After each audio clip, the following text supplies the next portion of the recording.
sensualidade. Preferência pessoal? Ou uma complexa equação biológica? Um novo tipo de pesquisador e uma legião de cobaias humanas desvendam a surpreendente e às vezes chocante... Vamos lá! Ciência do sex appeal.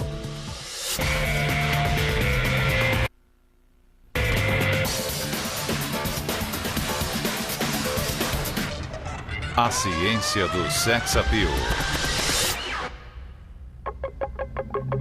Cada um na sua, certo? Errado. Sex appeal não é uma questão de gosto. É uma imposição biológica. A evolução determina como escolhemos nossos parceiros, e isso a ciência pode comprovar. Está em nossa natureza interpretar as pistas genéticas de um possível parceiro em seu rosto, silhueta, nos movimentos, no cheiro e na voz. Desculpa. E ao que parece, a agenda sexual das mulheres é ainda mais complexa que a dos homens. Pensávamos que a escolha do parceiro fosse algo totalmente arbitrário, que a beleza está nos olhos de quem a vê. Recentemente, os indícios mostram que não é bem assim. Muita coisa acontece no nível inconsciente que não podemos controlar. A beleza não é arbitrária. O que é agradável não é arbitrário. No mundo todo, homens e mulheres consideram umas coisas mais e outras menos atraentes.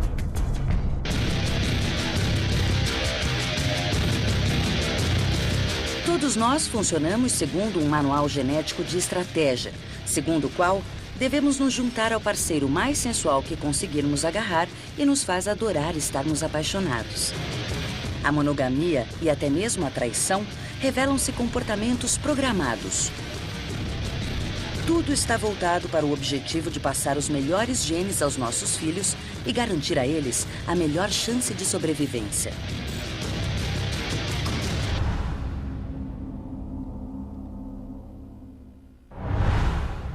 Onde começa a ciência do sex appeal? No rosto. Um olhar pode provocar uma paixão que dure a vida inteira. Não achei que estivesse à altura dela. Provavelmente isso tem a ver com seu rosto e... Ela é uma mulher linda e os lábios dela são incríveis. O nariz é perfeito, o formato e a cor dos olhos... Tudo é ideal para mim. Eu me lembro que o seu cabelo estava bonito, sua roupa também e as maçãs do rosto... Nunca vi maçãs do rosto tão pronunciadas e pensei, será que são de verdade? A primeira coisa que notei foram os olhos. E que as orelhas eram bonitinhas. Daí então eu fui avançando para o resto todo. Ele estava usando óculos grandes com lentes de fundo de garrafa. Mas pude ver que por trás daqueles óculos enormes, seu rosto era lindo, com os olhos castanhos enormes, e eu me apaixonei pelo rosto dele. No decorrer dos séculos, certos rostos atingiram a imortalidade graças ao seu encanto, à sua sensualidade. Também há séculos, artistas, cientistas e filósofos tentam descobrir o que torna um rosto lindo de morrer. Os gregos acreditavam que o segredo está numa fórmula matemática. Platão a chamou de seção áurea, uma equação para a perfeição. Divida um espaço em dois segmentos. A seção áurea ocorre quando a proporção entre o segmento menor e o segmento maior coincidir com a do segmento maior em relação ao todo. Mais ou menos 2/3 da largura. A seção áurea pode ser encontrada na estrutura de muitas coisas vivas, inclusive o ser humano. Muitas proporções anatômicas das mãos, pés, braços, tronco e rosto se aproximam desse equilíbrio matemático. Kendall Schmidt, estatística da Universidade de Nebraska, usa a seção áurea para classificar o sex appeal de um rosto. Começamos com as pessoas pontuando uma série de imagens com base no seu poder de atração. Descobrimos que algumas características exercem um poder de atração maior do que outras. A largura dos olhos ser igual à distância entre eles e a proporção entre a largura da boca e a largura do nariz obedecer à seção dourada são pontos importantes. Kendra tem apenas que marcar certos pontos nas orelhas, olhos, nariz e boca. E o seu software calcula o quanto o rosto se aproxima da seção áurea. Se você se parece com Greta Garbo, a nota será 6,5. 10 é a perfeição.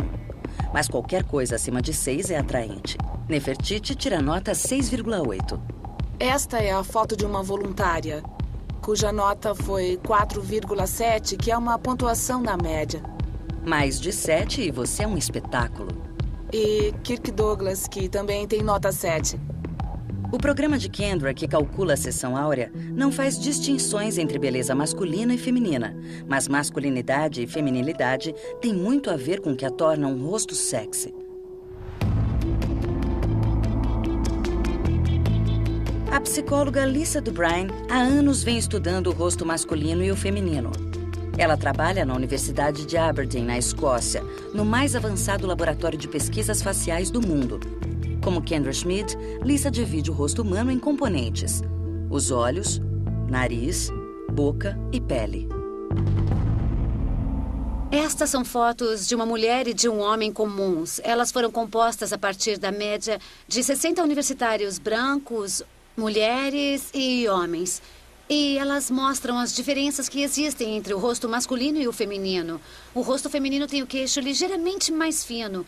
Ele é menos quadrado que o queixo masculino. A sobrancelha é mais fina do que a sobrancelha masculina. E a linha dos cabelos do homem é mais quadrada. Mas DuBrine não se limita à análise das faces. Ela cria novos rostos, exagerando certas características de pessoas reais. Este é o rosto de uma mulher. Podemos deixar esse rosto mais masculino.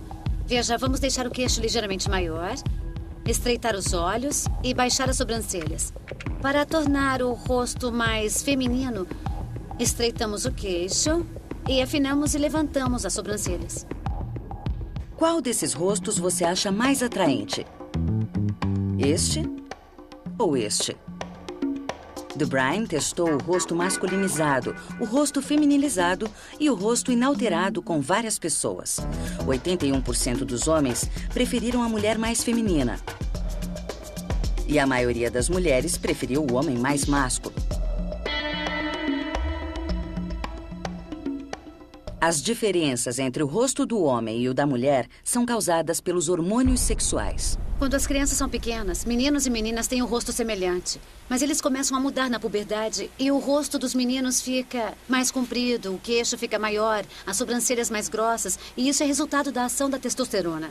Um rosto bem másculo num homem sugere que ele tem um alto nível de testosterona. E um rosto de uma mulher que é muito feminino sugere que ela tem mais hormônios femininos, como progesterona e estrogênio, e tem um aparelho reprodutor saudável. Em geral, a maioria de nós sente atração por membros do sexo oposto que receberam uma dose forte de hormônios sexuais durante a puberdade. São rostos que indicam boa saúde e fertilidade. Quando dizemos que alguém é atraente, na verdade estamos dizendo que aquela pessoa provavelmente tem bons genes. Ela é provavelmente saudável em termos de reprodução. Se eu me juntar a esse indivíduo e tivermos filhos, eles serão saudáveis.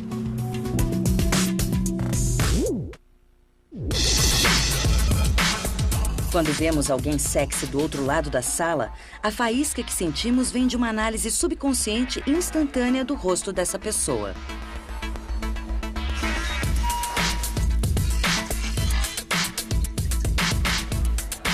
Mas o cérebro faz mais do que simplesmente avaliar o nível dos hormônios do parceiro em potencial.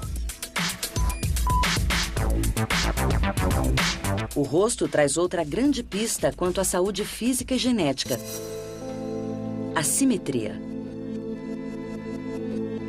Imagine que você pudesse dividir o seu rosto em dois e sobrepor um lado ao outro. Os olhos teriam um alinhamento perfeito, o sorriso ficaria reto, o nariz, as maçãs do rosto e a testa ficariam perfeitamente equilibrados. A simetria do nosso rosto é determinada por coisas que acontecem muito antes de nascermos. O feto humano é feito para crescer em duas partes iguais em torno do eixo, que é a coluna. Mas isso nem sempre acontece. Minúsculas anormalidades genéticas, nutrição deficiente e até infecções leves podem alterar o desenho do rosto, deixando um registro sutil, porém permanente. Dubrine criou um experimento para testar a ligação entre simetria e sex appeal. Ela escolheu um homem e uma mulher e começou a remodelação.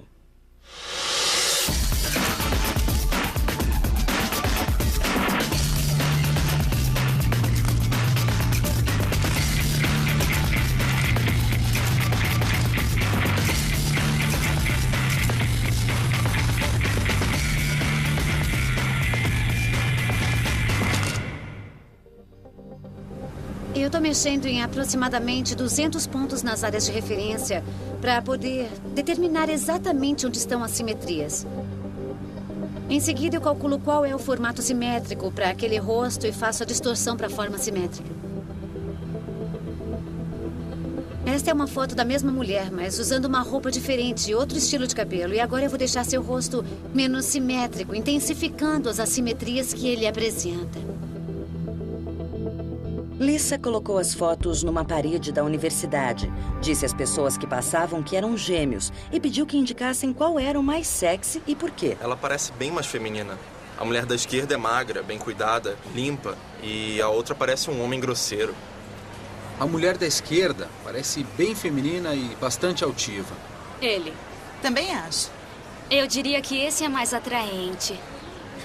No da direita, o lado direito do rosto parece que tá numa altura diferente do lado esquerdo. Acho que ele é mais atraente porque tem menos olheiras, os lábios não estão tortos. 8 em cada 10 homens e mulheres preferiram um rosto simétrico. Eles inconscientemente reagiram às pistas fundamentais sobre a saúde física e genética. Pistas colocadas no útero. Nossa antena interna para detectar genes bons não se restringe à simetria. Esta é uma amostra de pele extraída de um rosto. Esta é outra. E aqui uma terceira. Você é capaz de julgar o quanto uma pessoa é atraente por sua amostra de pele? Ben Jones, colega de Dubrine em Aberdeen, teoriza que sim e decidiu testar sua hipótese. Nesse teste, vocês verão 20 amostras de pele da maçã do rosto de várias pessoas. E eu quero que vocês avaliem o quanto cada amostra é atraente. Quando vi a descrição do que teria que fazer, eu pensei, como vou avaliar uma amostra de pele? Mas depois comecei a perceber que mesmo um pedacinho de pele indica como deve ser a sua aparência, mostra se parecemos saudáveis ou não. Cliquei no número 1 quando havia manchas ou era irregular. E cliquei no número 7 quando era uma pele com boa textura, lisinha. A tendência é considerar que as amostras de pele mais saudáveis e atraentes são as que não têm manchas e as que têm um tom mais uniforme e também um brilho saudável e não apresentam a palidez de um doente. Em Viena, na Áustria, o professor Carl Grammer também estudou amostras de pele e acredita que nossa reação instintiva tem raízes profundas na evolução humana. Uma das pressões mais fundamentais da evolução foi a presença de parasitas. Portanto, resistência a parasitas é um sinal básico de acasalamento. As diferenças entre os rostos masculinos e femininos são resultado da ação dos hormônios sexuais, testosterona e estrogênio. Mas esses hormônios deixam o corpo estressado e suscetível a infecções. Quando se tem excesso de testosterona, a produção de testosterona entra em conflito com a produção para o sistema imunológico. Portanto, quem tem muita testosterona precisa de um sistema imunológico muito bom para sobreviver aos parasitas. Mas assim como procuramos pistas sobre a saúde genética dos outros, nós também divulgamos as nossas. Uma das descobertas mais estranhas das pesquisas sobre o rosto é que ele pode sofrer mudanças sutis de um dia para o outro. Dubrine reuniu indícios mostrando que as mulheres ficam mais atraentes quando estão ovulando. Fizemos estudos sobre as mudanças no rosto da mulher no decorrer do ciclo menstrual e comparamos a sua aparência durante a ovulação, quando é mais provável engravidar, com outros períodos do ciclo nos quais essa chance é menor. E pedimos às pessoas que escolhessem entre os dois. E as pessoas são mais propensas a escolher como mais atraente o rosto durante a ovulação. Não sabemos exatamente por que existe essa diferença, mas talvez seja porque a mulher fica com a aparência mais saudável, com um brilho de saúde quando está ovulando. Masculino, feminino, simétrico, fértil. São todos componentes secretos da atração. E isso é só o começo. O sex appeal é muito mais do que apenas um rosto bonito.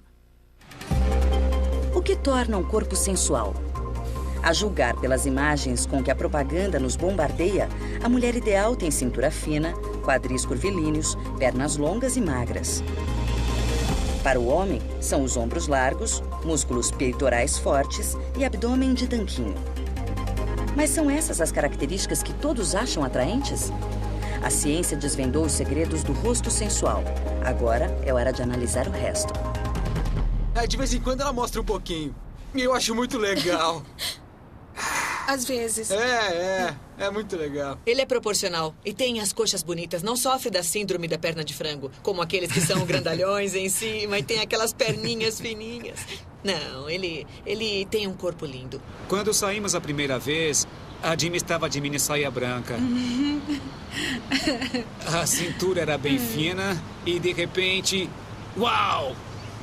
Aquele bumbum enorme. O corpo dela era bonito, desenvolvido e bem proporcional. E foi o que me agradou. Não analisei muito mais que isso. Na Universidade da Califórnia, em Los Angeles, Carrie Johnson está tentando descobrir quais são as silhuetas que com certeza nos levam à loucura. Ela fotografou centenas de corpos diferentes e pediu a centenas de sujeitos da pesquisa que os avaliassem. Enquanto os participantes olham para os vários corpos, ela analisa o que eles estão olhando através de um escaneador, o eye tracker. O ponto mostra onde o sujeito está focando. Quanto mais tempo eles permanecem numa área, maior o ponto fica. Pode ver que ele olha para todas as partes, passa bastante tempo olhando para o rosto da pessoa. Olha para os ombros, sobe e desce pelo corpo, olha para os seios da mulher. Isso não é surpresa, esperamos mesmo que os participantes homens olhem mais essa área do que as mulheres. Os seios das mulheres indicam claramente que ela passou da puberdade e deve estar apta a reproduzir.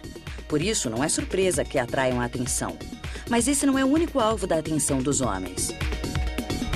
Recentemente, a neurociência identificou uma parte do cérebro que apresenta atividade intensa quando se está olhando para um corpo humano. Carrie Johnson queria saber exatamente o que excita essa parte do cérebro. Mas a pergunta se revelou complicada de responder. Se você está olhando uma pessoa de verdade andando pela rua, há várias coisas que podem distrair a sua atenção dos pontos nos quais estamos interessados como cientistas. A pessoa pode estar usando um vestido muito decotado que chama atenção para aquela região do corpo.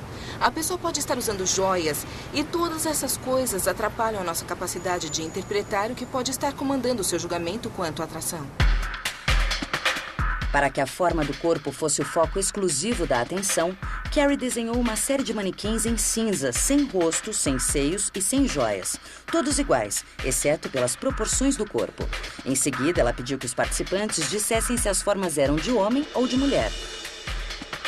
Homem.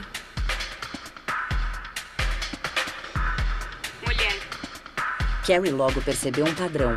Fosse qual fosse a forma do corpo, as pessoas olhavam com mais frequência para os quadris e a cintura. Aqui ele tomou uma decisão clara. Foi muito fácil. Ele olhou para a cintura, para a região do quadril, julgou imediatamente que era uma mulher e olhou rapidamente para essa categoria. Este corpo é um pouco mais ambíguo e o vai e vem do olhar pode implicar que ele não tem muita certeza. Os seres humanos, conforme Carrie descobriu, usam os quadris e a cintura como indicador do sexo da pessoa. O motivo é simples. Os hormônios sexuais que nos invadem na puberdade remodelam drasticamente a cintura da mulher de reta para um formato de ampulheta. Os pesquisadores atribuíram um número ao que aparentemente é a silhueta mais sexy para uma mulher. A largura da cintura deve ser de 70% da largura do quadril. As obras de arte mostram que, por toda a história da humanidade, essa proporção muito próxima da seção áurea é considerada ideal, até mesmo na Idade da Pedra, quando esta estátua da fertilidade de 20 mil anos foi esculpida. Quando começamos este trabalho, a teoria dominante sobre por que um corpo é atraente se concentrava num único palpite, o quanto o corpo é curvilíneo. E a teoria era de que essa silhueta em particular significa saúde e fertilidade. As mulheres mais atraentes seriam aquelas saudáveis e capazes de gerar filhos.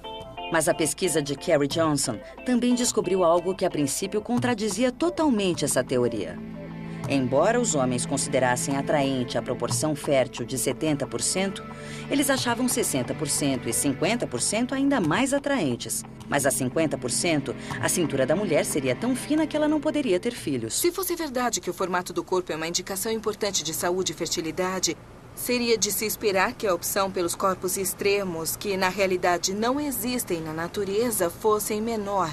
Mas constatamos exatamente o oposto. Os corpos mais atraentes para os nossos estímulos são os mais extremos. Eles têm a cintura mais fina em relação ao quadril. Tão fina que não existe na natureza, mas nossos observadores dizem que é atraente.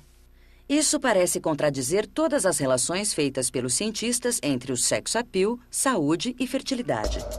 Mas, na realidade, não contradiz, porque a peça que falta é que nosso cérebro avalia a aparência de um corpo quando ele está em movimento.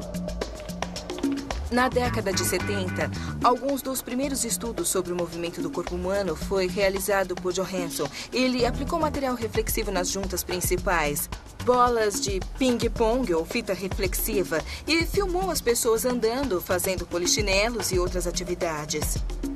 Quando assistiam os vídeos, os observadores viam apenas os pontos de luz se movendo. E a pergunta era, as pessoas poderiam dizer que aquilo era um ser humano? A resposta inequívoca foi sim, e isso mostra a importância do corpo e especificamente dos seus movimentos nas avaliações sociais. Então, Carrie programou uma série de movimentos de caminhada para os corpos cinzentos e deu a eles variados tamanhos de cintura e pediu aos observadores que dissessem qual combinação era a mais sexy. O que descobrimos pelas respostas dos participantes foi que os corpos com o tronco reto e ombros que balançam foram considerados atraentes. Os corpos com forma de ampulheta, com bastante balanço dos quadris, também foram avaliados como atraentes. Outras combinações não são tão atraentes. Johnson parece ter descoberto um atalho mental para identificar as pistas de masculinidade e feminilidade. Em outras palavras, somos preguiçosos. Não me faça pensar muito. Vale a pena acasalar com esse corpo ou não? O que nós achamos que acontece não tem realmente a ver com saúde e fertilidade, mas sim com a combinação de pistas. É uma combinação fácil de entender. Este é o homem másculo. Isso é muito fácil para uma pessoa processar, portanto é atraente. Por outro lado, uma mulher com uma silhueta muito feminina é fácil de entender e, portanto, mais atraente para os nossos observadores. Esse mecanismo mental tem raízes profundas. Estávamos interessados em saber em que ponto as crianças passam a entender que o corpo da mulher e do homem são diferentes. Johnson levou ao laboratório crianças de 4, 5 e 6 anos e pediu que separassem várias silhuetas de acordo com o sexo.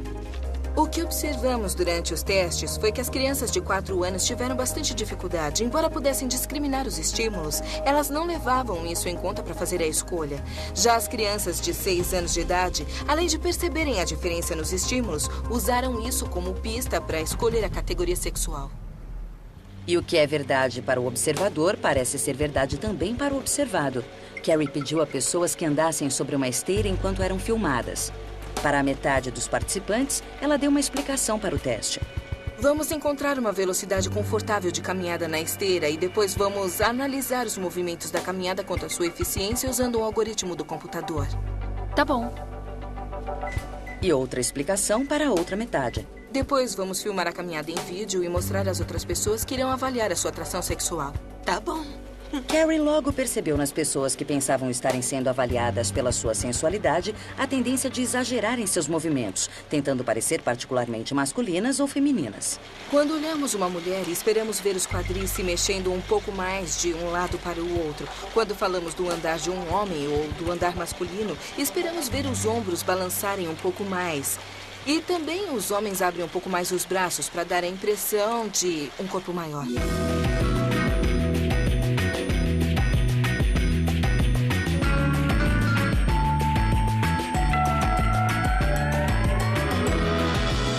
Esta é uma mulher andando normalmente. E este é o balanço dos quadris de outra que pensa que sua sensualidade está sendo julgada. O homem à esquerda está andando normalmente. À direita, perceba o balanço dos ombros de um homem que acionou o seu charme. Aparentemente, temos um mecanismo mental que procura pessoas com um andar sexy e outro que nos estimula a andar de modo sensual quando sabemos que estamos sendo observados. Esses mesmos ímpetos comandavam os hábitos de acasalamento dos primeiros seres humanos. O andar irregular poderia ser revelador de fraqueza genética e de uma expectativa de vida curta. O caminhar sensual anunciava um indivíduo saudável e capaz de sobreviver o bastante para criar os filhos.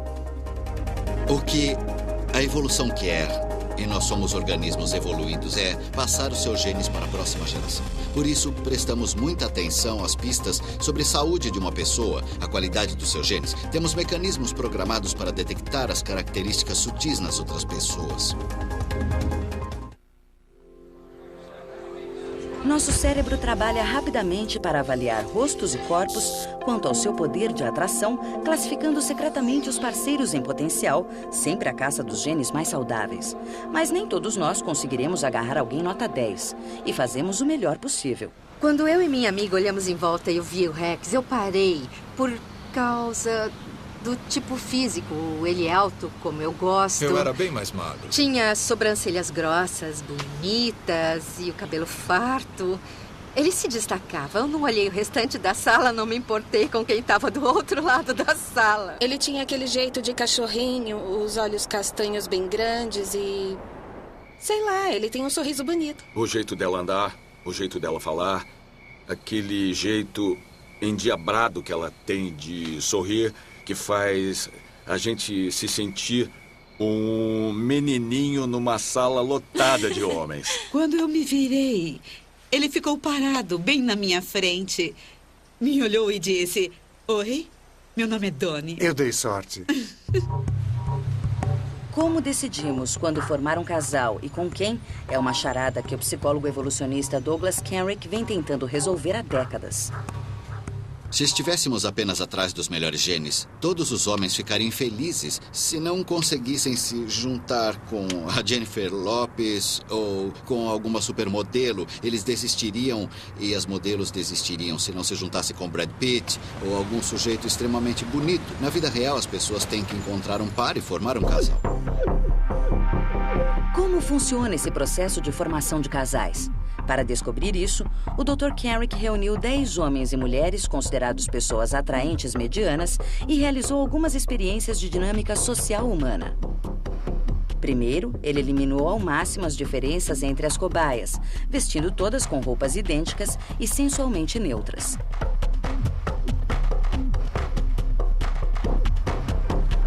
Muito bem, agora vocês vão jogar uma espécie de jogo do acasalamento. Todos vocês têm números, como estão vendo.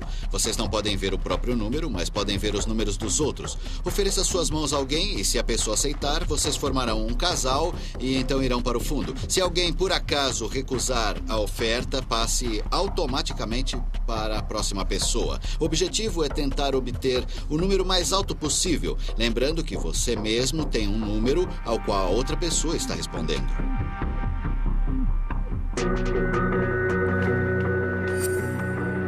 Os números, escolhidos ao acaso, representam o quanto a pessoa é desejável, sendo 1 o mínimo e 10 o máximo.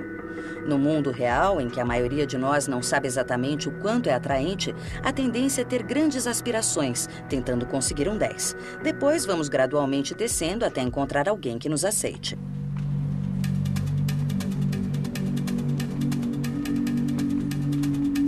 Algumas pessoas estão tentando, mas não conseguem formar um par. Os dois que são 5 formaram um casal.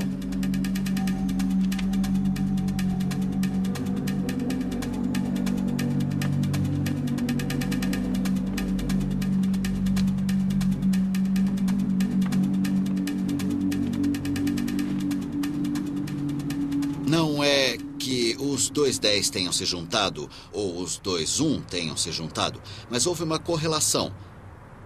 As pessoas com números altos puderam esperar um pouco mais e receberam mais ofertas. As pessoas com números baixos não receberam nenhuma oferta. E é isso que acontece no acasalamento num grupo real. A experiência é uma porta para a mente dos adolescentes que ainda não sabem exatamente o quanto são atraentes. Imagine adolescentes, no 2º grau. Existe um garoto e uma garota e ambos são 10. Muito bem, o que vai acontecer nesse caso é que ambos irão receber muitas ofertas do sexo oposto e acabarão percebendo que tem muito mais oportunidades. Se você é um 5 ou um 6, como a maioria das pessoas, vai ficar sabendo, você vai acabar recebendo o retorno. Isso é algo que todos nós temos que aprender e pode ser um processo doloroso. Para ter o vislumbre de uma versão acelerada dessa curva de aprendizado, o Dr. Kenrick colocou um microfone na mulher que recebeu o número 3 e pediu que ela narrasse sua estratégia para escolher um par. Acho que todo mundo vai começar procurando o número 10. 3, 1, 4, 10. Ah, já pegaram o 10. Ninguém faz contato visual comigo. Não estou acostumada com isso. Gostei daquele, mas o número dele é muito baixo. Posso conseguir coisa melhor. Deixa eu ver. 1, não. 7. Pode ser. Ah, ele arranjou um par.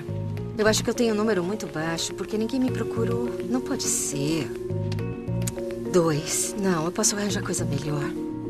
Ai, os números estão acabando. 1. 8. Eu acho que só sobrou esse. Tudo bem. Acabei ficando com 2.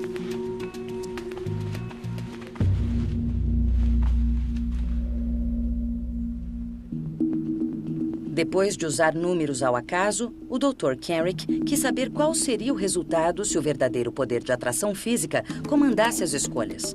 Quando os voluntários chegaram, antes que os homens e mulheres se encontrassem frente a frente, Kenrick pediu que dessem notas de 1 a 10 à aparência física uns dos outros. Ele somou todas as notas de cada pessoa e chegou a uma nota para o poder de atração. Agora é hora dos participantes tentarem atrair as pessoas mais atraentes que conseguirem.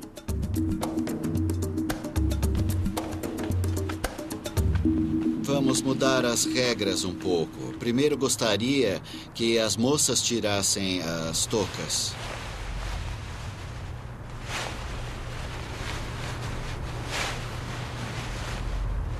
Muito bem, agora eu gostaria de pedir que os rapazes retirassem as toucas.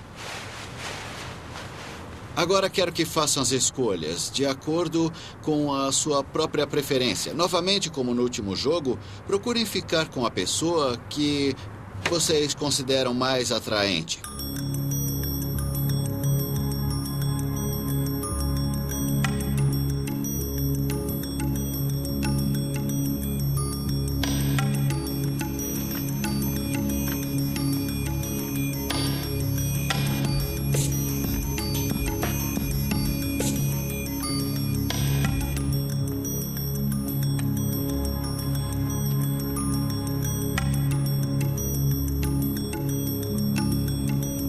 Como Kenrick esperava, cada pessoa encontrou um parceiro dentro de uma margem de 1 ponto da sua própria nota.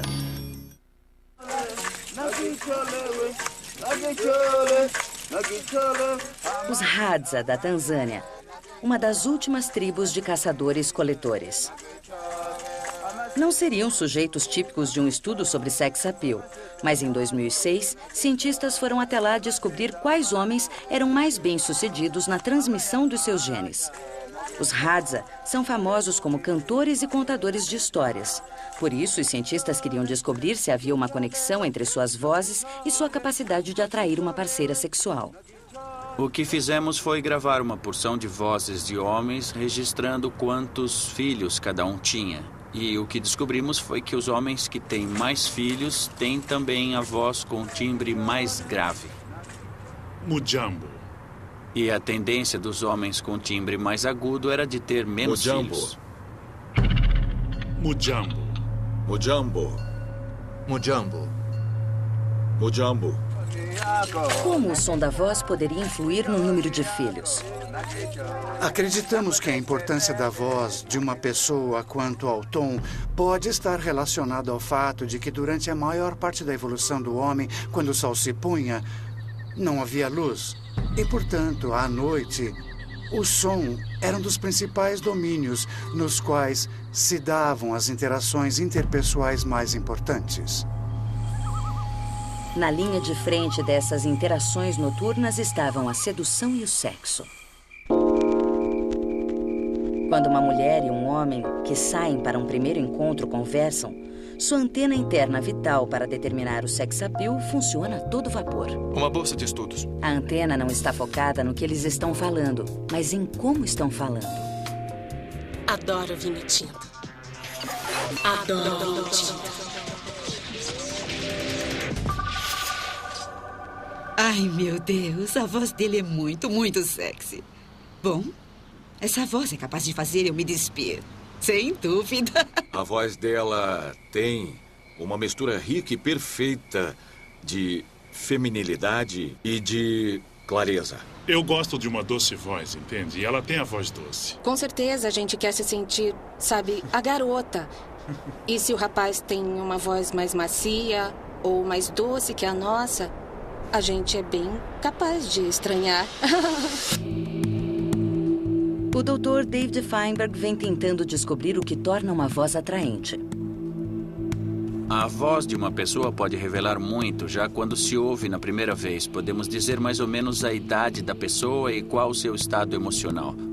Mas uma das coisas mais interessantes que estamos avaliando nos nossos estudos é se a voz revela o quanto uma pessoa é atraente. Quando a luz do sol incide nas Feinberg gotas de... pediu a estudantes de ambos os sexos que avaliassem uma série de vozes quanto ao seu sex appeal.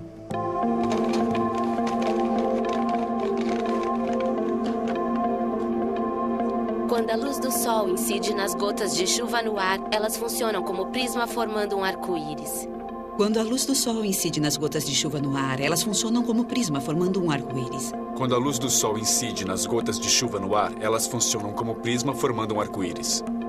Quando a luz do sol incide nas gotas de chuva no ar, elas funcionam como prisma, formando um arco-íris. Praticamente todos os homens escolheram as mulheres com um timbre de voz mais agudo. Gostei mais das vozes agudas, elas parecem mais femininas. É a voz de uma pessoa mais jovem, mais da minha idade, mais em forma. Eu achei mais saudável, mais jovem e mais sexy.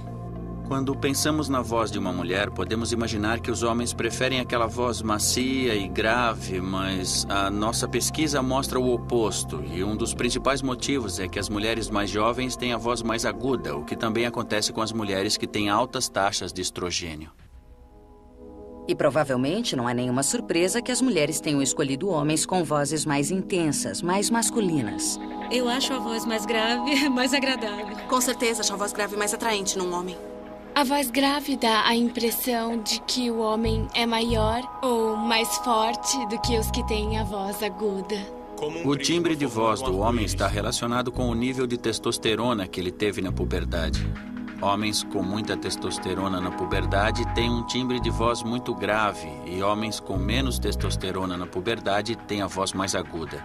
E quando a mulher ouve a voz, pode não saber que está identificando essa pista da testosterona, mas o seu comportamento é como se inconscientemente soubesse o que está acontecendo. O que está acontecendo é que as mulheres estão reagindo a pistas que revelam muito mais do que a forma das cordas vocais do homem. Porque a taxa de testosterona de um menino na puberdade cria mais do que uma voz sensual. Ela cria um rosto sensual e, geralmente, um corpo sensual também. Como nas mulheres, uma alta taxa de estrogênio deixa o rosto, a cintura e os seios mais atraentes, além da voz mais fina. E há outro aspecto interessante nesta história. Da mesma forma que o rosto da mulher fica mais atraente durante a ovulação, o mesmo acontece com sua voz. 1, 2, 3, 4, 5, 6, 7, 8, 9, 10.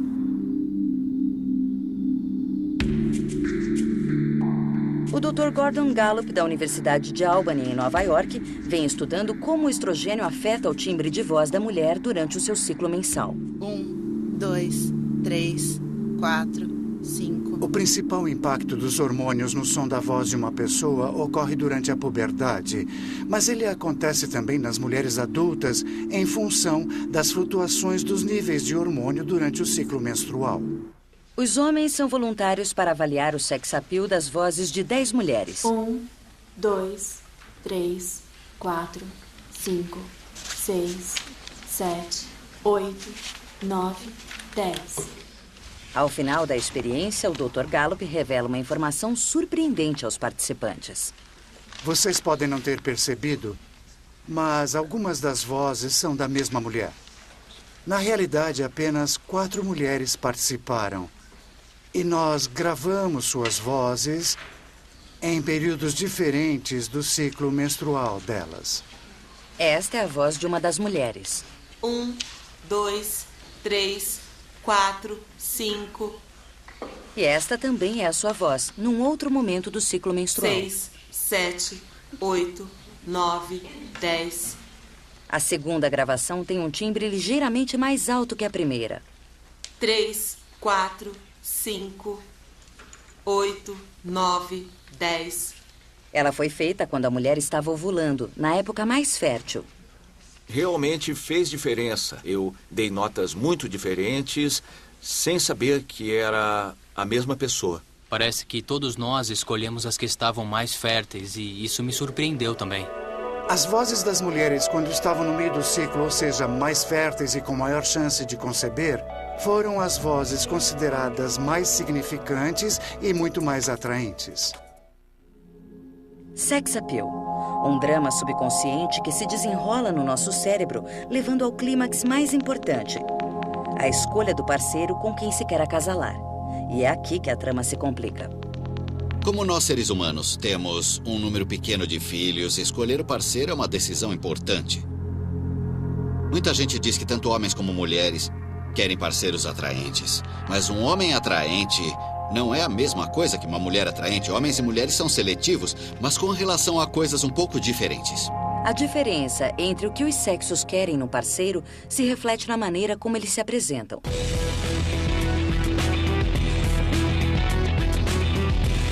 A mulher é o sexo mais bonito, mais ornamentado. Mas no reino animal é diferente. Os machos desenvolveram ornamentos elaborados para atrair possíveis parceiras. O pavão macho tem penas que chamam a atenção. O leão dominante tem uma juba imponente. Os machos humanos não ostentam ornamentos anatômicos tão óbvios. Mas há uma coisa que eles têm.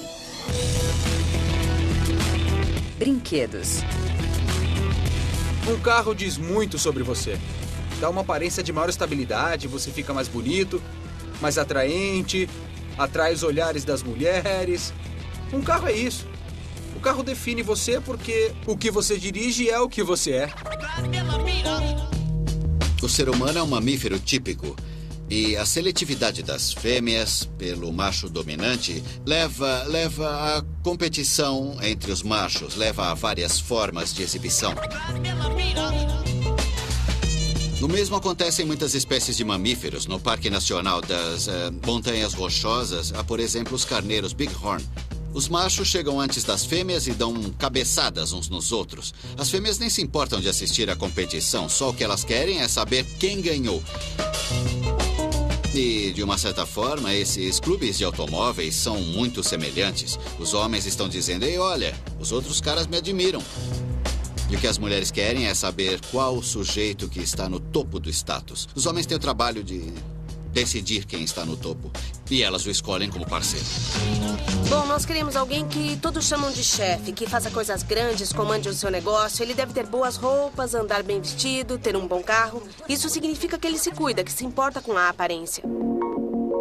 O motivo pelo qual as mulheres são muito mais seletivas é que para elas o sexo pode ter um preço muito maior.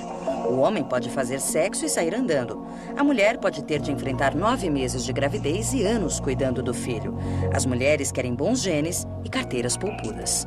Essa é uma boa analogia. Antes de sair para jantar em Los Angeles e gastar $200, você vai ler as críticas dos restaurantes, vai ser cauteloso e se desapontar se a refeição não for excelente. Se você vai gastar $5 comendo num carrinho de rua, por exemplo, você vai ficar feliz com muito menos. Agora, do ponto de vista da evolução, os homens, todos os mamíferos machos, têm a opção de um jantar de $5. As fêmeas não têm. O desejo de dividir os encargos leva as mulheres a buscarem pistas além da simples atração física. São pistas do status, riqueza e adequação geral do homem como parceiro e protetor, tanto dela quanto da sua prole. Pesquisadores austríacos demonstraram que a mulher pode até mudar a percepção que tem de um homem, com base no carro que ele dirige. Eles pediram que as mulheres avaliassem fotos das frentes de alguns carros, como avaliariam fotos de homens. A feição do carro, isto é, o visual dianteiro, na verdade afeta a nossa percepção e a personalidade que atribuiríamos a esse carro. As mulheres preferem carros que demonstram controle e poder. O que também pode ter relação com o fato de que presumimos que carros desse tipo são mais seguros e, geralmente, também são os modelos mais caros. Muito do que acontece no acasalamento é verdadeiro na propaganda. As pessoas estão dizendo, isso é o que eu tenho a meu favor. E elas tentam exagerar isso. Ele pode não ser o mais atraente, mas quando vejo que ele é bem-sucedido, que ele é seguro, ele tem estilo, ele é um líder. Isso faz com que eu o prefira em relação aos outros, porque ele é o cara. Em resumo, você precisa ter um carro legal, um carro bacana, para ter uma garota bacana. Os homens priorizam a atração física, as mulheres priorizam status. Então, obviamente, se o homem tem status, isso faz muita diferença. Embora supostamente eu estivesse apaixonada por outro rapaz há 3 anos, eu ainda estava procurando. Eu não estava de aliança. Eu ainda estava procurando quando de repente eu vi o Rex. E ele se destacou. Pedi a ele uma caneta emprestada. E ele me deu uma Cross de ouro. É claro que eu fiquei impressionada. Eu pensei, nossa, ele tem classe, ele tem uma Cross de ouro. É que na época eu era vendedor. Eu me senti miserável e fiquei pensando, como é que eu vou fazer para impressionar essa moça? Como é que eu vou fazer para essa moça sair comigo? Eu estava literalmente vivendo de seguro-desemprego. Praticamente morando no porão da minha mãe. Sem chance, sem a menor chance. Mas eu sabia que ele arranjaria outro emprego se ele vivesse indefinidamente desempregado. Eu não teria saído com ele. Foi por isso aqui. Uma caneta de ouro.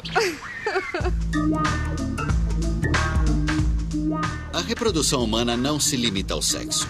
Escolher o parceiro é uma pequena parte do jogo. Depois você tem que manter o parceiro. Construir o ninho com esse parceiro, por assim dizer, e depois criar os filhos juntos. Por isso, mulheres atraentes casam-se com homens que não são tão bonitos quanto elas, porque estão trocando isso por outras características, por recursos ou compromisso. Uma rápida experiência revela o quanto o status social e financeiro pode mudar a percepção que a mulher tem de um homem. Os voluntários homens da experiência de busca de parceiros foram fotografados em roupas casuais. A cada um foi atribuída uma profissão falsa. Alguns seriam vendedores do varejo. Outros tornaram-se altos executivos de gravadoras. As fotos foram mostradas a mulheres selecionadas ao acaso nas ruas. Com base na atração física, este homem recebeu nota 4 de 10 no teste no laboratório. Mas dê a ele uma renda de $245 mil por ano e um emprego cheio de status. Eu diria talvez 8. Eu daria 7. Acho que 6 ou 7. Por causa do dinheiro. Este rapaz teve nota 9 no laboratório. Mas agora, com um salário de $23 mil por ano, trabalhando numa revenda de material de escritório, ele perdeu muito do seu sex appeal. É 5. 4. E este rapaz, que no laboratório teve a nota mais baixa entre os homens, melhorou muito com os rendimentos poupudos de sua empresa de software fictícia. É 10.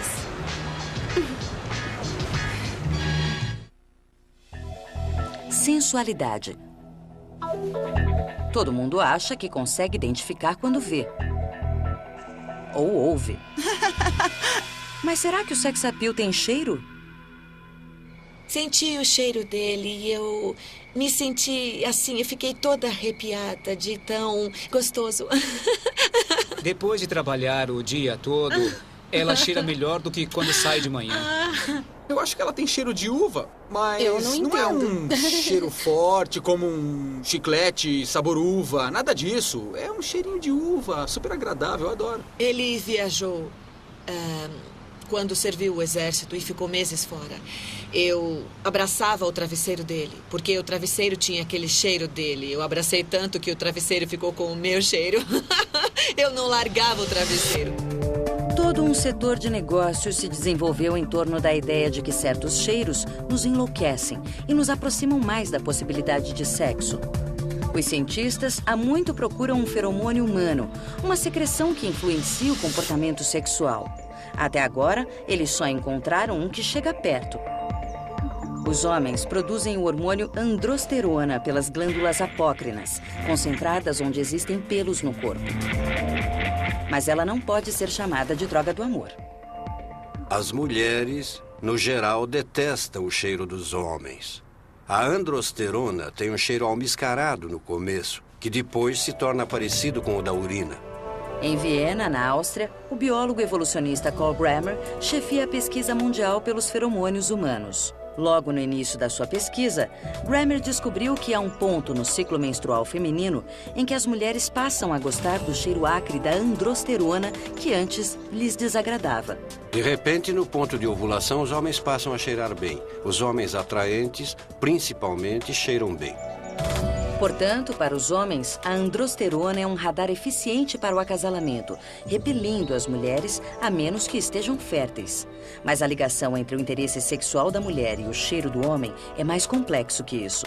A água salgada das glândulas de suor do homem se misturam à androsterona das glândulas apócrinas e juntas elas propiciam o crescimento das bactérias que vivem na pele. É uma área de procriação microscópica que dá a todo homem um cheiro único. É um cheiro com o qual as mulheres estão nitidamente sintonizadas.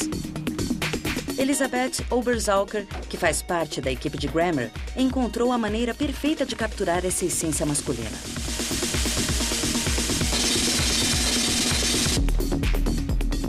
Colocamos esses rapazes correndo na esteira porque queremos que eles suem bastante. Queremos descobrir se existe a preferência específica pelo odor de algum deles que seja comum a todas as garotas, ou se existe uma espécie de sistema de combinação no qual uma garota prefere o odor de um rapaz e outra prefere o odor totalmente diferente daquele.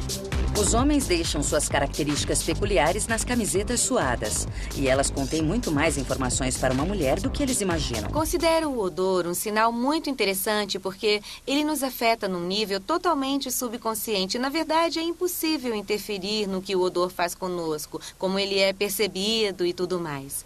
O processamento do odor no cérebro está muito ligado às respostas emocionais. Não só as respostas emocionais, mas também as genéticas. Existe uma conexão íntima entre o nosso cheiro e o chamado complexo principal de histocompatibilidade, ou CHP. O CHP é uma parte do nosso DNA que determina quais doenças nosso sistema imunológico está equipado para combater.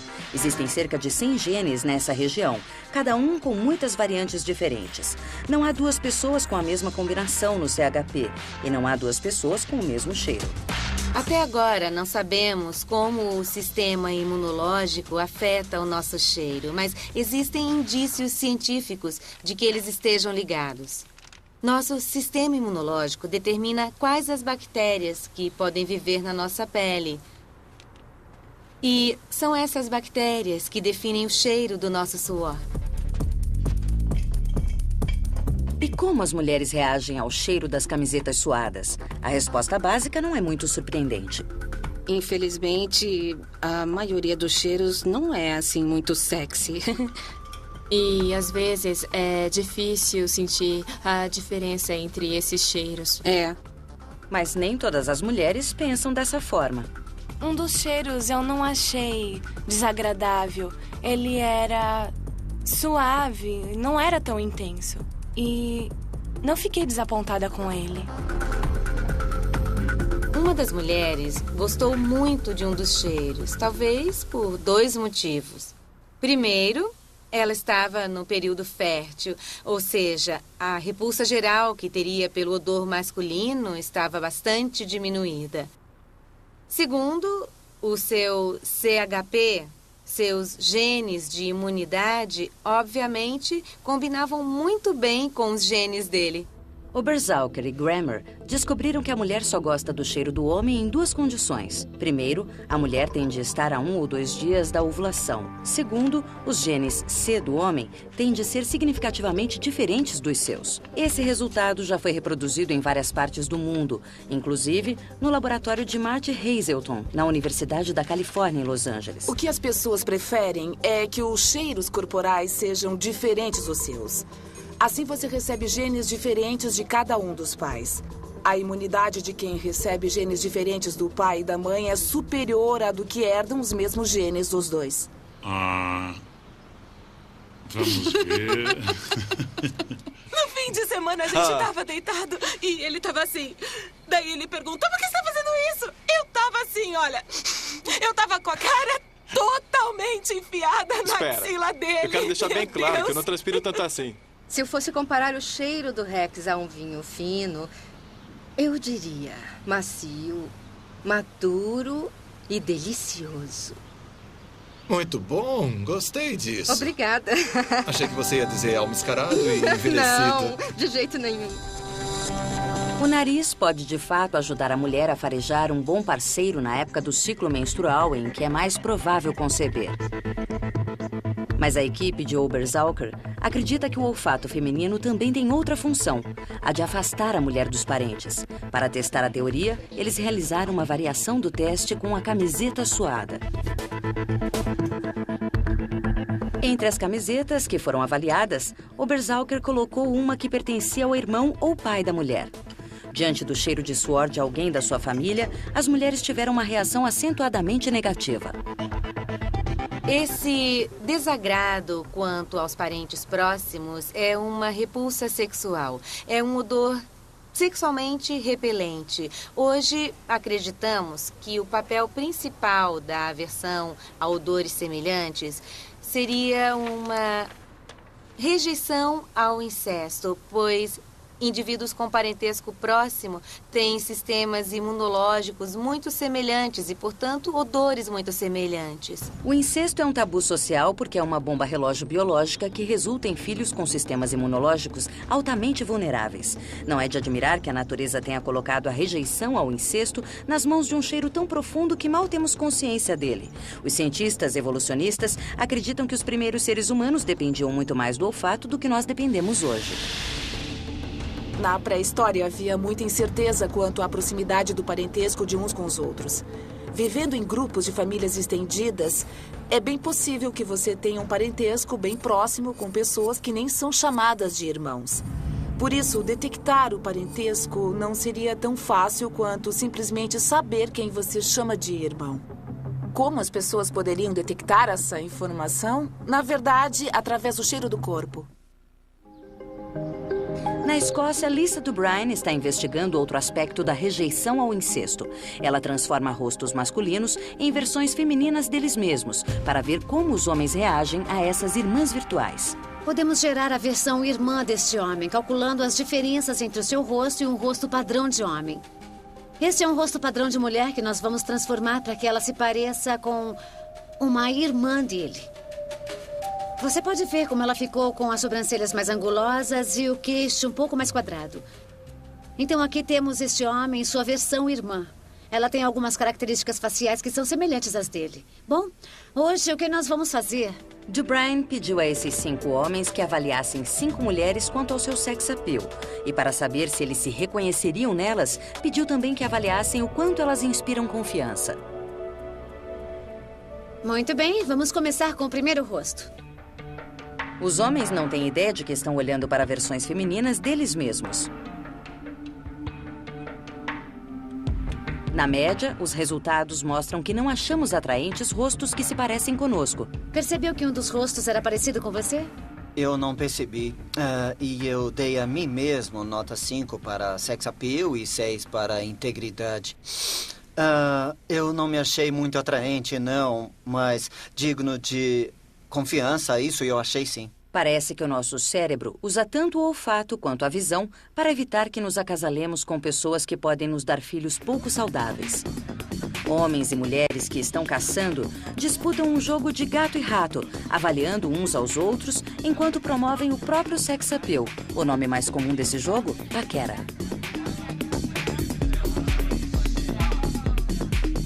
Ah, como é que eu paquero? Bom, eu não me dou mal. Eu começo sorrindo bastante e também mexo no meu cabelo. Ah, eu acho que eu paquero com os olhos, com os movimentos do corpo. Não sou do tipo agressivo. Fico na minha e procuro captar algum contato visual. Eu tenho cabelo comprido. Geralmente eu jogo o cabelo um pouco e faço um olhar sexy. É um jogo que sabemos jogar por instinto e em nenhum lugar ele é jogado com maior urgência do que numa sessão de encontros rápidos. Eu sou muito forte por fora, mas preciso de apoio emocional. Eu queria aprender a dançar tango. Bruce, foi lá que estudou? Marty Hazelton estuda os encontros rápidos do ponto de vista evolucionista. No encontro rápido, homens e mulheres competem entre si para impressionar os membros mais atraentes do sexo oposto. O objetivo dos dois sexos é encontrar um bom parceiro, mas os métodos são diferentes. Os homens falam sobre o trabalho, a profissão, onde se formaram. As mulheres intensificam os sinais mostrando serem atraentes, os indicadores de juventude. A pesquisa de Hazelton procura prever o resultado dos encontros rápidos observando as expressões faciais. Ela descobriu que só um dos sexos realmente mostra suas cartas. Mesmo um observador leigo, ao assistir a fita de um homem interagindo com uma mulher, pode adivinhar com grande chance de acertar se ele está realmente interessado nela. Mas é muito difícil dizer se a mulher está mesmo interessada no homem. A maior parte do que um homem precisa saber sobre uma mulher é óbvia. O rosto e o corpo são as vitrines da sua saúde genética. Mas como as mulheres olham além dos genes, preocupando-se com o status e os recursos do homem, essa informação tem de ser extraída aos poucos. As mulheres procuram obter informações para avaliar se ele será ou não um bom parceiro. Por isso, elas agem como se estivessem interessadas, perguntam muito. E qual é a reação do homem? Bancar o pavão, por assim dizer. Todo mundo já viu isso acontecer. Os homens pensam que as mulheres estão interessadas e geralmente estão enganados. Eu provavelmente faria de novo. Foi uma experiência divertida. Foi incrível, incrível. As mulheres são muito boas. Eu não sei se vou fazer isso de novo. Mas os homens não têm culpa de pensar que são uma bênção de Deus para as mulheres. Peça ao homem para avaliar o grau de interesse dele e ele dirá entre médio e alto. Peça à mulher para avaliar o grau de interesse dele e ela dirá entre médio e baixo.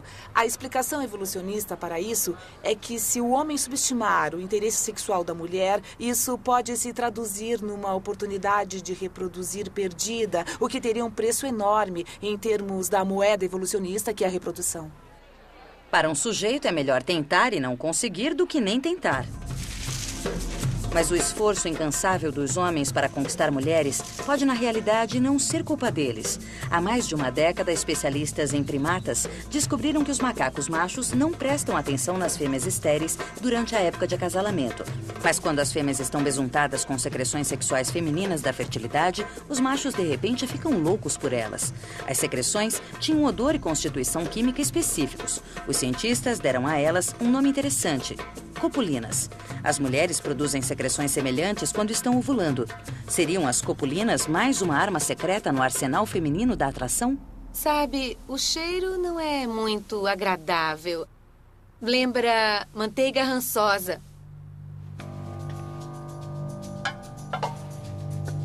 Em Viena, Carl Grammer e Elisabeth Oberzalker criaram copulinas artificiais e conduziram um experimento para descobrir o seu efeito sobre os homens.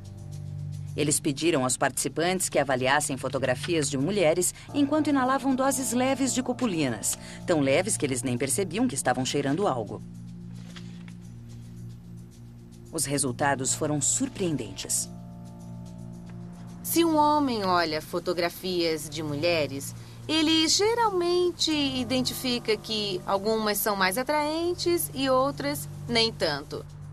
Mas quando os homens ficam expostos às copulinas, Na realidade, perdem a capacidade de distinguir entre mulheres mais ou menos atraentes. Um leve sopro de copulinas provoca imediatamente um pico no nível de testosterona do homem. A testosterona geralmente impede que você pense com a clareza habitual. Então, a capacidade cognitiva do homem de decidir se a mulher é atraente ou não sucumbe. Atração. A suprema força magnética do ser humano. Mas a ciência está descobrindo que a atração tem muitos estágios. E o que começa com um simples choque bioquímico pode se tornar uma complexa reação em cadeia. Beijos e conversa. Beijos e conversa. Demorou um pouco para a gente se entender, eu não sei, mas os beijos eram muito apaixonados. Muito gostoso. O beijo, naquela noite foi o beijo. Eu o beijei na porta. Nem sei se ele percebeu. Foi igualzinho nos filmes. Eu me encostei na porta pensando, oh meu Deus, gosto mesmo dele. Um beijo diz muito. Você está vendo, está cheirando, saboreando, tocando e ouvindo. Todos os seus sentidos estão sendo usados. Por isso, não me surpreende muita gente dizer que o primeiro beijo foi o início de um relacionamento longo e maravilhoso ou o seu fim. Os homens têm bastante testosterona na saliva. E quando um homem e uma mulher se beijam, ela recebe essa testosterona, que é o hormônio do desejo sexual. Testosterona, a droga da volúpia, leva os homens a competirem pelas mulheres e se acasalarem com elas. O comportamento da mulher altera o nível de testosterona no homem e isso muda o comportamento do homem em relação às mulheres. A testosterona também estimula o homem a ser mais competitivo e quanto mais competitivo for o macho, mais chances terá de se acasalar. A testosterona está também no centro do desejo sexual feminino. Mas essa droga da paixão só leva você até a cama. As sensações que irão manter você entre as cobertas vêm de outra substância química, a dopamina. A dopamina provoca a sensação de êxtase, vertigem, euforia, de atenção concentrada. A dopamina é a droga do prazer do nosso cérebro. Drogas como a cocaína também causam um estado de êxtase inundando a cabeça com dopamina. Tanto no caso das drogas como do sexo, o êxtase da dopamina vicia. Ela faz com que você sempre queira mais. A dopamina no cérebro gera uma energia intensa, animação. Você passa a noite inteira andando, fala até o amanhecer. Dopamina, testosterona, êxtase e paixão. Aparentemente, todas fazem parte de um circuito complexo de realimentação. Uma taxa elevada de dopamina aumenta o desejo sexual mesmo em situações não românticas. 3, 2, 1.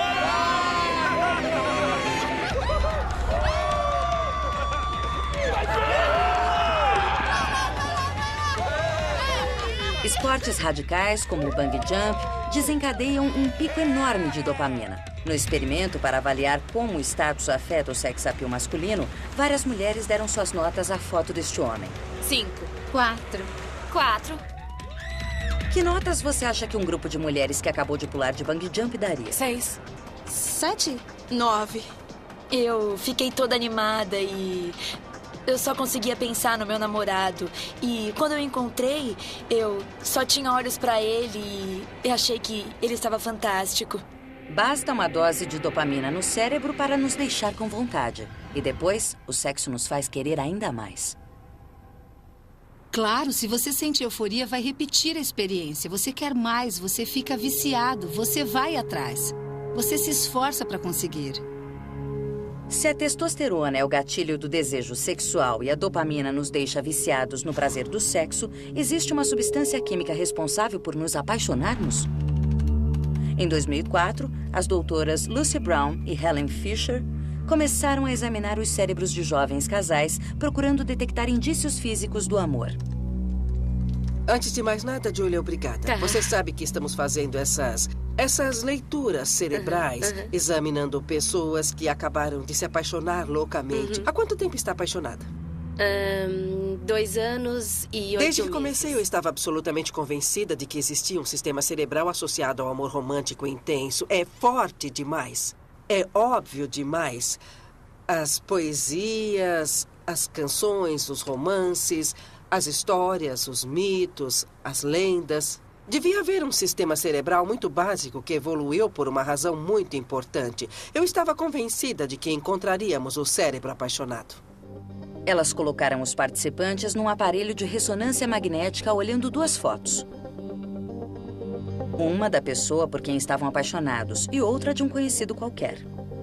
Nós queríamos descobrir a área específica do cérebro ativada ao olhar do ser amado. Não apenas o aparelho visual, as áreas do rosto. O cérebro tem regiões de todos os tipos. Qual seria específica para o ser amado? A primeira coisa que Brown e Fisher perceberam quando os participantes olhavam para o ser amado foi a atividade na área do cérebro chamada tegmentar ventral, que é onde a dopamina é produzida. Mas não foi só isso que elas viram. Elas constataram também atividade numa região totalmente diferente, uma parte primitiva do cérebro chamada núcleo caudato.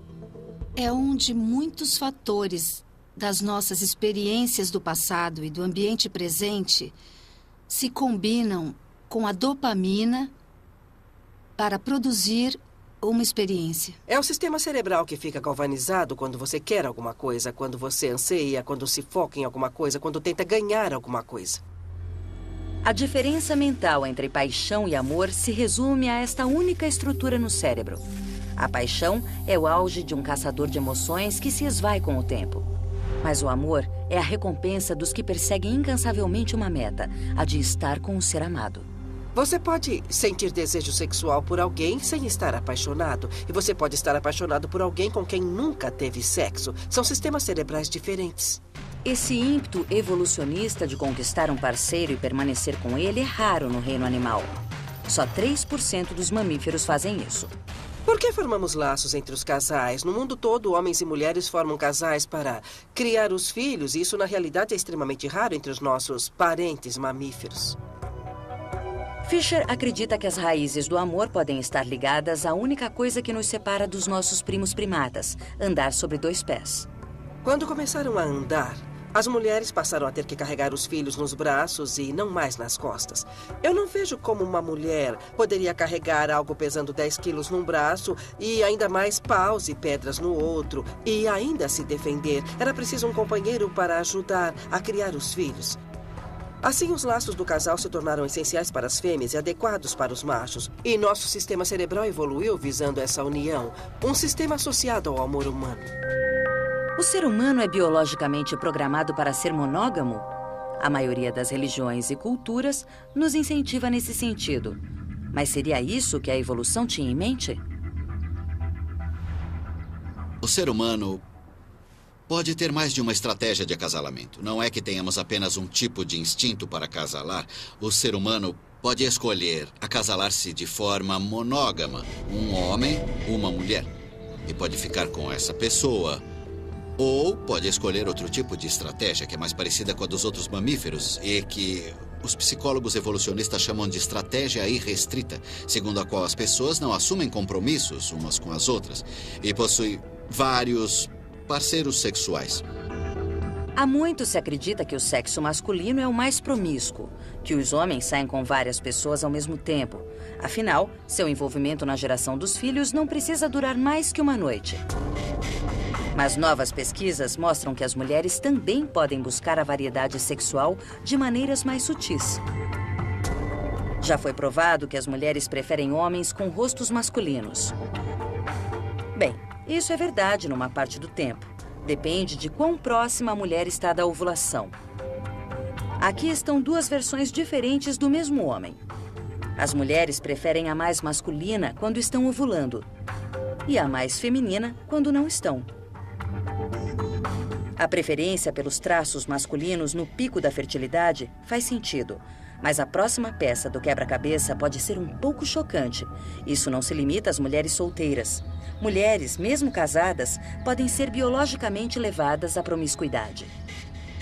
A mulher pode escolher um parceiro fixo que tenha as qualidades de um bom pai. Bondade, disposição de prover para a mulher e seus filhos. E, em certas circunstâncias, adotar um comportamento infiel para ter acesso àquelas características sensuais características indicadoras de bons genes que ela pode passar para a prole. Quando isso pode acontecer com uma mulher? Primeiro, quando seu parceiro permanente não tiver essas qualidades. Segundo, durante a pequena janela dentro do ciclo reprodutivo durante a qual ela pode engravidar. Não faz sentido para uma mulher ter um comportamento infiel se ela não tiver chance de conceber um filho. Em Viena, a equipe de Carl Grammer fez uma descoberta importante no estudo científico da infidelidade. Pesquisas mostram que quando a mulher expõe o seu corpo e faz movimentos exagerados, isso provoca o aumento no nível de testosterona do homem. Grammer queria saber se as mulheres intensificam suas técnicas de flertar quando estão ovulando. Por isso, ele montou um laboratório móvel numa casa noturna de Viena.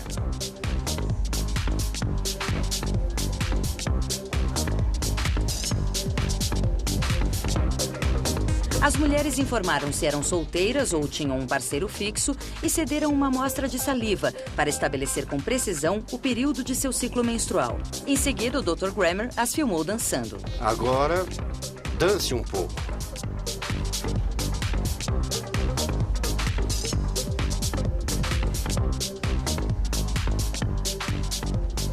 E fotografou o quanto de seu corpo estava à mostra.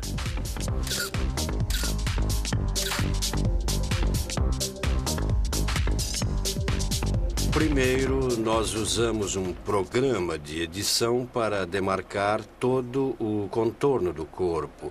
Em seguida, medimos a quantidade de pixels. Este tem 40 mil pixels nesta área. O segundo passo foi demarcar apenas a pele.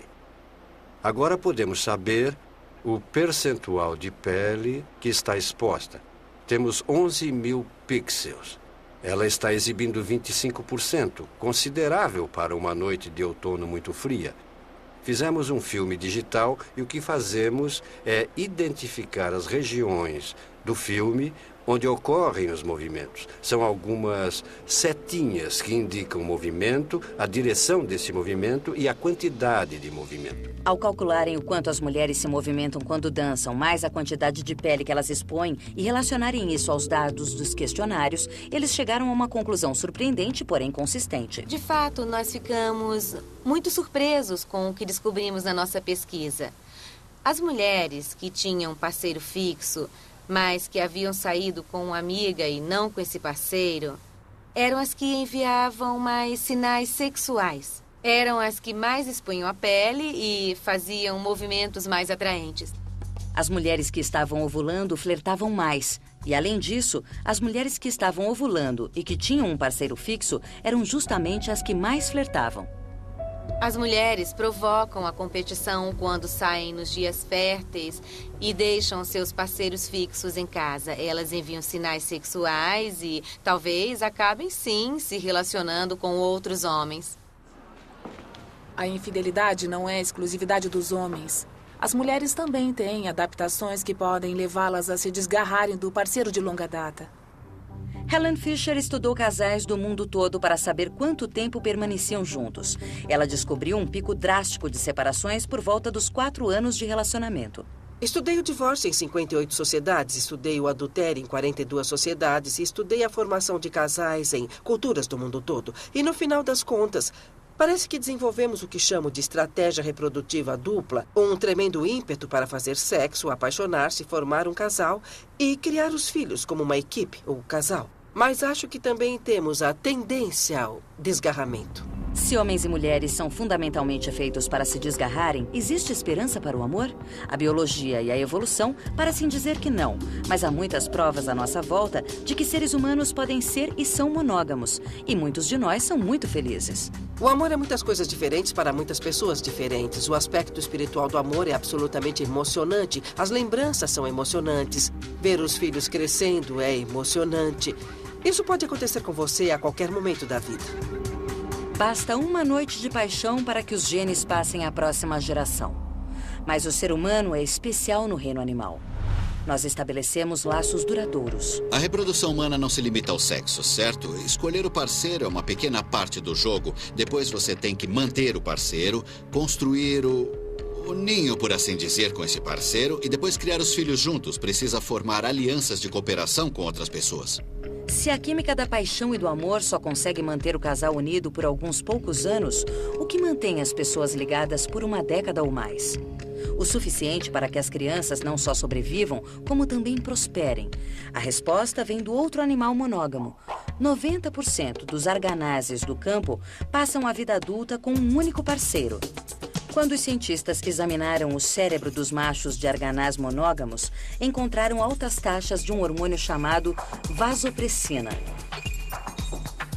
Mas quando estudaram os cérebros dos machos promíscuos, constataram que os níveis de vasopressina eram drasticamente mais baixos.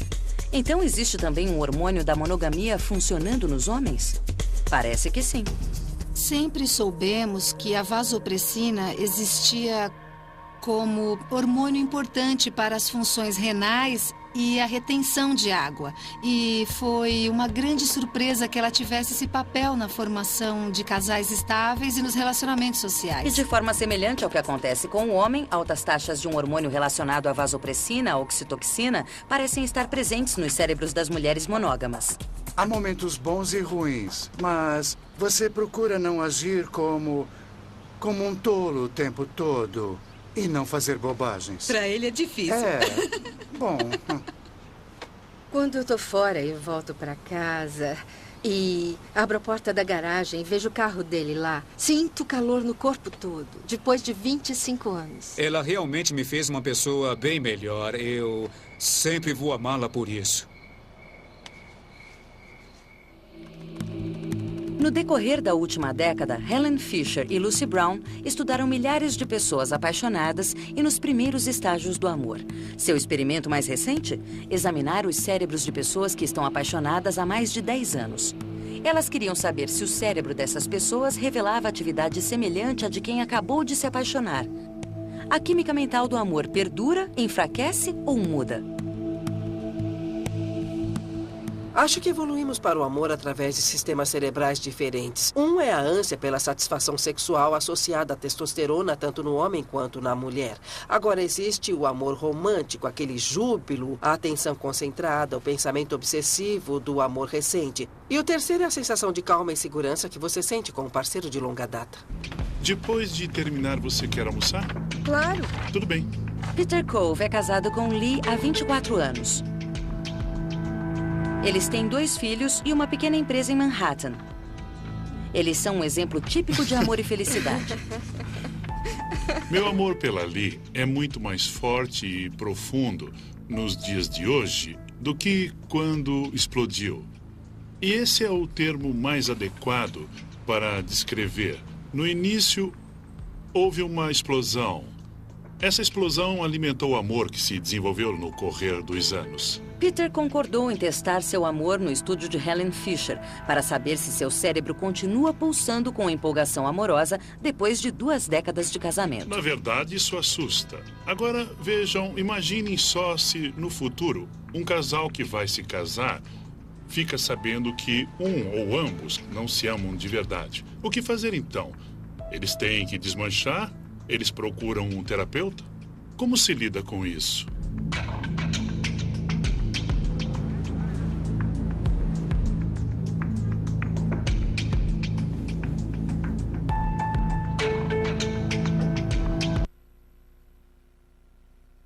Da sua esposa ali durante 30 segundos. Em seguida, ele vai fazer uma contagem retroativa bastante longa para provocar uma mudança e eliminar os pensamentos sobre a esposa. E então vamos mostrar a ele uma foto do amigo. Venha cá. Eu quero ver. Vem cá, vamos ver aqui. Meu Deus, eu estava ansioso por isso. É isso aqui. Está vendo esse pontinho vermelho aqui? Sim. Essa é a área tegmentar ventral. É a fabriquinha perto da base do cérebro que produz a dopamina. Sim. E provoca aquela sensação de êxtase, euforia e de desejo por ela. É a mesma área de quando a gente se apaixona a primeira vez? Sim, e é exatamente isso que esperávamos. Queríamos mesmo que você tivesse atividade exatamente na mesma região do cérebro que se torna ativa quando a pessoa primeiro se apaixona. Amantes de longa data parecem ter encontrado um meio de manter ativos os centros da paixão, movidos à dopamina. Acontece que todo tipo de novidade aumenta a dopamina. Eu trago pessoas para a vida dela. Nós temos ideias novas, acordamos de manhã conversando, pensei nisso, pensei naquilo e também trabalhamos juntos. Isso. Então existe uma realimentação constante de ambas as partes. O crescimento, os desafios, desafiamos um ao outro. A notícia é que você pode permanecer apaixonado por um parceiro antigo ao qual se sente profundamente ligado é algo em que a maioria das pessoas no mundo todo não consegue acreditar. É possível manter o amor romântico intenso e o Peter é um belo exemplo disso. Masculino, feminino. No decorrer de milhões de anos de evolução, nossos sentidos se tornaram incrivelmente sintonizados a todos os aspectos do sex appeal. Um homem e uma mulher se olham em uma sala cheia de gente. Ele observa nela pistas da sua idade, se ela é jovem ou não, pistas de como ela enfeita o corpo. Para uma mulher é a mesma coisa. O quanto o rosto dele é masculino, pistas da sua classe social. Todas essas coisas se combinam de forma razoavelmente complexa, mas a psicologia humana tem uma habilidade muito aguçada para extrair essas pistas e, a partir delas, pressupor se uma pessoa é adequada como parceiro. Nosso cérebro nos conduz numa busca incansável pelo nosso par genético perfeito. Nós decodificamos rostos, corpos, vozes, 1, 2, 3 e cheiros. A química do desejo pode levar ao sexo e a paixão pode virar amor. O sex appeal é uma combinação de forças primitivas, genéticas e químicas nos orientando em direção aos parceiros saudáveis. Mas completar o ciclo evolucionário criando filhos até que eles também estejam sexualmente maduros requer muito mais que hormônios. Requer algo que é exclusivamente humano. O objetivo máximo da evolução é o mesmo, é reproduzir os próprios genes. E você faz isso de maneiras diferentes nas diferentes fases da vida. E isso muitas vezes requer fazer a escolha de ficar com o mesmo parceiro, como acontece com muitos seres humanos. As pessoas se perguntam se são controladas por seus genes, se nos resumimos a hormônios e substâncias químicas. Absolutamente não. Você toma decisões na sua vida, por isso desenvolvemos esse cérebro gigantesco. As pessoas dizem não ao álcool, elas dizem não ao jogo, dizem não às drogas, dizem sim, vou me esforçar mais, sim, vou ficar nesse relacionamento. O cérebro humano, início e fim do sex appeal. Primeiro, ele nos leva subconscientemente na direção dos melhores parceiros. Ele ferve com substâncias químicas quando nos apaixonamos. E depois, ano após ano, a mente consciente resolve discussões, pede perdão e nos mantém juntos para que nossos filhos possam crescer e recomeçar o ciclo da evolução. É uma decisão. As pessoas têm que decidir se querem ficar com alguém. E quando tomam essa decisão, tudo o mais começa a se encaixar. E um acaba valorizando o outro. O casamento é com certeza, esforço e caminhada. Não é um sucesso de um dia para o outro. Você tem que fazer a sua parte. É a família que você escolhe. Nós não escolhemos a nossa família, aquela na qual nascemos, mas na maioria, eu acho que na maioria dos casos, você pode escolher com quem vai ficar quando se torna um adulto. Me dá um beijo. Eu te amo. Eu também te amo.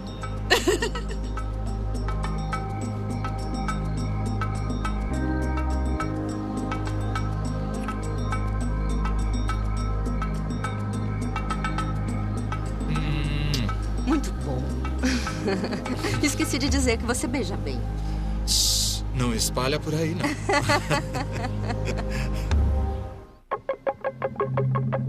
Versão brasileira, DPN Santos.